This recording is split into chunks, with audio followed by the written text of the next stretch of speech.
One of the things that is most heartbreaking that I've been learning as I've been talking to people here is about these like really great alternatives like community-run farms, community-run gardens where people are trying to grow their own food and they're doing it in a way that it isn't relying on fossil fuels and isn't polluting, and they're really trying to embody those alternatives on a small scale.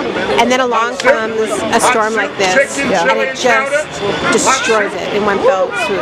And like to me, what that shows is like, yeah, we need to be building alternatives. We need to be building, we need to be living our alternatives as this whole relief effort is doing, but we also have to go after the fossil fuel companies head on and tell them that they can't destroy the world.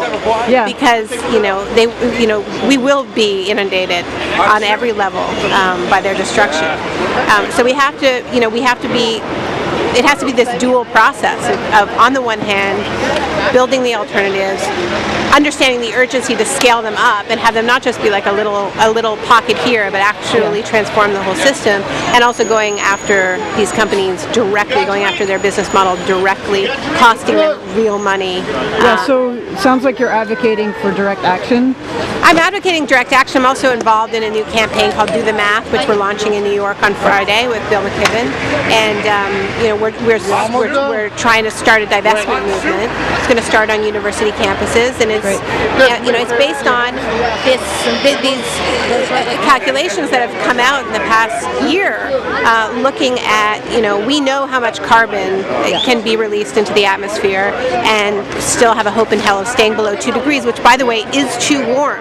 This is what we're experiencing here is less than 1 degree warming. So imagine what 2 degrees warming look like. But what governments agree on how much carbon can be released into the atmosphere and have a chance, not a guarantee, but a chance of staying below 2 degrees.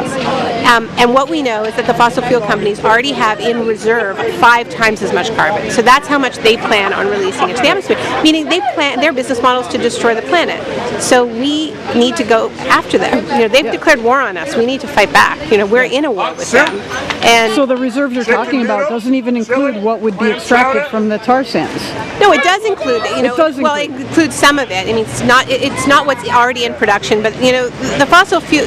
Only a fraction of the tar sands are in production right now. Right? It's an area the size of England that they want to extract. Okay, that's why it's so important that we stop the pipelines. Yeah.